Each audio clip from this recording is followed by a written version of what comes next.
Ano nga palang gusto mong ipangalan sa anak natin? Malambing na tanong ni Cleo sa asawa. Halos 5 buwan na lang kasi ay lalabas na ang baby nila at gusto niya nakaprepare na lahat bago pa man maisilang ang kanilang anak. Napalabi ito na lalo nagpabata ditong tingnan. Sa tingin niya, magiging babae ang anak nila. Nabasa niya kasi na kapag blooming daw ang buntis, ay may posibilidad na babae ang magiging anak. Hindi pa nga natin alam ang gender, sabi ni Andrea. Nahiga naman siya at hinila ito sa tabi niya. Pinuuna niya ito sa braso niya at niyakap ito. Ang gusto ko ay Grace, sabi niya. Pero paano kung lalaki? At saka bakit naman Grace? Grace means blessing. Yumuko si Cleo at tinalika ng buk ng tiyan ni Andrea. Totoo ang sinabi niya. Pakiramdam niya, biyaya na may kapalang anak nila dahil alam niyang may bahagi ni Andrea na kinonsidera ang baby nila kaya ito na pa siyang manatili sa kanya. Parang ikaw, biyaya ka ng taas sa akin. Hinaplos ni Cleo ang pisngi ng asawa. Tandang-tanda pa niya ang unang beses nakakilala sila. 9 na taong gulang siya noon at ito naman ay 7 taon. Christmas party iyon ng company ng daddy niya at pinilit siya ng daddy niya na sumama sa event ng gabi na yon. Magbibihis ang Santa Claus ang daddy niya habang namimigay ng mga regalo sa mga anak na empleyado nito. Pinilit siya ng kanyang ama na sumama kahit na mas gusto niyang panuurin ng cooking show. Hindi niya magawa magsaya ng time na yon dahil kahit napakaraming bata na anak ng mga empleyado ng daddy niya ay ilag naman ang mga ito sa kanya. Ayaw siyang lapitan dahil natatakot ang mga ito na magkamali sa harap ng anak ng boss ng mga magulang ng mga ito. Kaya kahit gusto niya makipagkaibigan ay hindi niya magawa. Naglalakad-lakad si Cleo palayo sa bulwagan hanggang sa nakarating siya sa entrance. Wala na doon ang receptionist. Lumapit siya sa nakalatag na lamesa sa tabi ng Christmas tree na mayroong isang malaking box na regalo na hanggang maywang niya ang taas. Hugis kwadrado iyon, siguro ay kalahati hindi pa ang lapad sa bawat side niyon. Sinipa niya iyon sa pag-aakalang, isa lamang yung malaking karton na walang laman at binaluto ng Christmas gift wrap sa kanilagyan ng ribbon. Nangunot ang noon ni Cleo nang mapansing mabigat iyon at parang merong laman. Inulit niya uli ang pagsipa. Nilakasan niya sa pagkakataong iyon. Pero natigilan siya nang makarinig siya ng parang may nasaktan. Hinawakan niya ang takip niyon na bahagyang nakaangat at unti-unting binuksan. Nang matanggal niya ang takip, ay tumambad sa kanya pinakamaamong mukha na nakita niya sa tanang buhay niya. Nakapikit ito habang nakapamuluktot sa loob ng kahon at mahimbing itong natutulog. Hindi niya maalis ang tingin sa mukha ng isang munting ahel sa loob ng kahon. Nakaputi itong bestida na may kulay pulang laso sa kanyang buhok. Mapupula ang mga labi nito at binagayang malantik na pilik mata at manipis at matangos na ilong. Bahagyang gumalaw-galaw ang mga talukap na mga mata nito. At parang huminto ang lahat ng nasa paligid ni Cleo nang masilayan ang mga gandang pares ng kulay tsokolating mga mata nito. Napahawak siya sa bahagi ng puso niya dahil hindi niya alam kung bakit biglang tumibok ang puso niyang iyon na para siyang may ginawang kasalanan dahil sa sobrang kaba. Lalo na nang sumilay ang munting ngiti sa mga labi nito. Bumalik lamang siya sa realidad nang dumating ang ama nito at nag-aakala kinuha ito at agad na inilabas sa kahon. Nakatingin lamang siya sa mga ito, partikular na sa batang babae na ngayon mabubungay ang mga matang nakatingin sa kanya. Halatang antok na antok pa ito.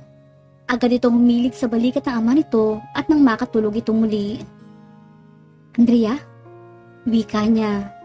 Narinig niya kasing tinawag na Andrea ang batang babaeng may maamong mga mata. Napangiti si Cleo. Bagay dito ang pangalan nito. Para itong isang tunay na anghel sa amo ng mukha nito. Pagkatapos ng gabing iyon, ay hindi na niya nalimutan ang maamong mukha ng batang babae. Bata pa siya, pero hindi niya alam kung bakit masaya siya kapag naalala ang maamo at maganda nitong mga mata. Natuwa siya nang malamang sa isang school lamang sila pumapasok ni Andrea. Nakipaglapit siya dito kahit mas bata ito sa kanya. Hanggang sa mag-high school sila Parang anino siya ni Andrea. Lagi siyang naroroon kung nasaan ang dalaga. Naging kaibigan niya ito at unti-unting naghihigit pa sa kaibigan ang nararamdaman niya para dito. Kaya naman, bata pa lamang sila ay binabakuran na niya si Andrea. Hindi niya hayaan na may maligaw at makalapit ditong iba. Nagsiselo siya kapag may ibang nagiging kaibigan nito bukod sa kanya. Ang gusto niya kasi sa kanya lamang ang buong atensyon ng dalaga. Ilang beses niyang sinubukang umami ng pag-ibig niya dito. Pero lagi siyang inaabot ng takot. Takot na baka hindi pareho ang nararamdaman nila at mauwi lang sa wala ang pagkakaibigan nila. A blessing from God? Grace? Gusto ko rin yun. Ang ganda pa ng meaning. Masayang saad ni Andrea sa tabi niya. Napangiti si Cleo dahil nagustuhan nito na pili niyang pangalan para sa kanilang magiging anak. Hinalikan niya ito sa mga labi. Kaya mag-isip ka na ng pangalan kung lalaki ang magiging anak natin. Sa tingin mo, kung junior kaya? Ayaw ko nun. Umiling-iling si Cleo na itinasimangot ng asawa. Natatawang hinalikan niya ito at tinugo naman ito. Sana lang lagi kaming ganito. Masaya lang at walang iniisip na mga problema. Dalangin ni Cleo sa kanyang sarili. Sinipa ako ni baby. Manghang saad ni Cleo kay Andrea. Nalalaki ang mga mata nito at parang bata na bigyan ng regalo at tsura. Nakadikit ang mukha nito sa malaki niyang tiyan. Nakahiga ito sa binti niya habang siya naman ay nakaupo at nakasandal sa headboard ng kama. 7 buwan na ang tiyan niya at sobrang excited na itong makita ang baby nila. Kung noon ay maalaga si Cleo sa kanya, mas lalo naging maasikaso at maalaga ito sa kanya ngayon. Ito rin ang personal na naghahanda at namimili ng kakainin niya. Lagi rin ito nagbabasa ng tungkol sa mga nagbubuntis. Gusto raw kasi nitong paghanda ang maigi ang paglabas ng kanilang anak. Napakaswerte ng anak nila at napakaswerte rin ni Andrea kay Cleo. Tinupad nito ang pangako nitong babawi ito sa kanya na magiging mabuting asawa ito at ama sa anak nila. Excited na siguro si Baby Grace na makita tayo ng personal hand. Nakangiting wika ni Cleo sa kanya. Napangiti rin naman siya. Tuwang-tuwa ito na malamang babae ang magiging anak nila. Kagagaling lamang nila sa OB para sa check-up niya at nireveal na ng OB niya ang gender ng anak nila. 2 buwan na lang ang paghihintay natin. Makikita na natin ang anak natin. Hindi may tago ang saya na saad ni Cleo. Natahimik naman si Andrea. 2 buwan na nga lang at lalabas na ang anak nila. Bakit natahimik ka, Andrea? May problema ba? Nag-aalala ang tanong nito nang mapansin ang pananahimik niya. Ngumiti siya at hinilot ang nakakunot nitong noong. Natatakot lang ako. Pag-amin niya. Mas lalong kumunot ang noo ni Cleo dahil sa sinabi niya. Saan naman? Tanong nito sa kanya. Bumangon ito at tinabihan siya sa pagkakaupo sa kainakbayan. Hindi ko naman kayo pababayaan. Kung natatakot ka naman sa panganganak, pwede naman natin ipapainless ka para wala kang maramdaman kahit na anong sakit. Humilig siya dito. Hindi naman yun eh. Hindi naman ako natatakot ng mga anak o masaktan dahil sa panganganak.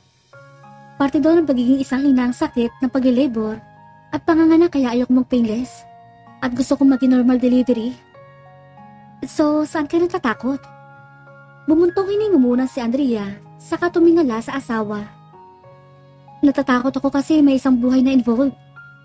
Natatakot ako kasi mas sanay ako maging anak kaysa maging magulang.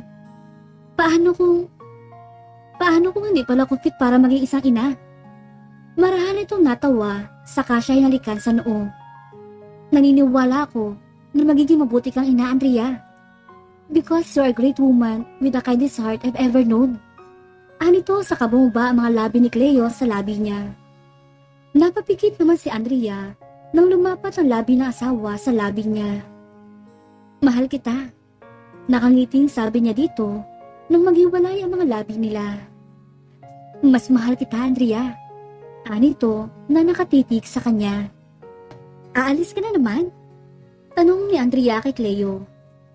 Kararating lamang nito mula sa opisina, pero aalis na muli ito, hindi pa man sila naghahapunan. Lumapit ito sa kanya at hinalikan siya sa noo. Babalik agad ako, Andrea. Meron lang emergency sa opisina. Nito, nabaka sa pagmamadali sa boses. Napapuntong hininga na lang si Andrea at parang batang yumakap sa asawa. Hindi ba pwedeng ipagpabukas na lang yun? Lambing niya dito. Napapadalas ang pag-alis ni Cleo at namimiss na niya ng sobrang asawa. Hinapit siya nito sa baywang, saka siya hinalikan. Babawi na lang ako sa'yo. Kailangan ko lang talagang bumalik sa opisina. Nito, kasabay ng pagtunog ng cellphone nito. Napapuntong hininga na lamang si Andrea, saka dahan-dahang bumitaw kay Cleo. Gusto man niyang pigilan pa ito, pero ayaw naman niya makaabala sa trabaho nito. Okay, sige. Inayos niya pa ang kwelyo nito bago tuluyang lumayo dito. Bakas naman ang guilt sa mukha ni Cleo. Babawi ako sa iyo, Han. Pangako. Nito, saka siya muling mabilis na hinalikan sa labi. Balik ako agad. I love you. Ngumiti lamang si Andrea at tumango sa asawa. Nagmamadali namang tumalikod na si Cleo at lumabas ng kwarto nila. Lumakad siya papuntang bintana para tanawin ang pag-alis ni Cleo. Kumaway pa ito sa kanya nang makita siyang nakasilip sa bintana. Gumanti rin siya ng kaway dito at ipid na itong nginitian. Pinaandar na ni Cleo ang kotse nito palabas ng gate. Tinanaw ni Andrea ang kotse ng asawa niya hanggang sa mawala sa paningin niya. Marahan niyang hinaplos ang kanyang tiyan. 8 buwan na iyon. At sa susunod na buwan ay kabuwanan na niya. Kaya naman minamadali na ni Cleo na maayos sa mga kailangan sa kumpanya para makapag-leave na ito. Nasanay lang siya na lagi nasa tabi si Cleo, kaya naman ngayong laging walang asawa ay namimiss niya ito. Muli napabuntong hininga si Andrea. Iniisip na lamang niya na uuwi naman agad ang asawa. Bumalik siya sa kama at tinampot ang librong binabasa niya. Magbabasa na lamang siguro siya na magbabasa hanggang wala pa si Cleo. Bakit kaya tila nagmamadali si Cleo? Sino importante nitong pupuntahan? At dito na po nagtatapos ang kabanata ng ating kwento. Maraming salamat po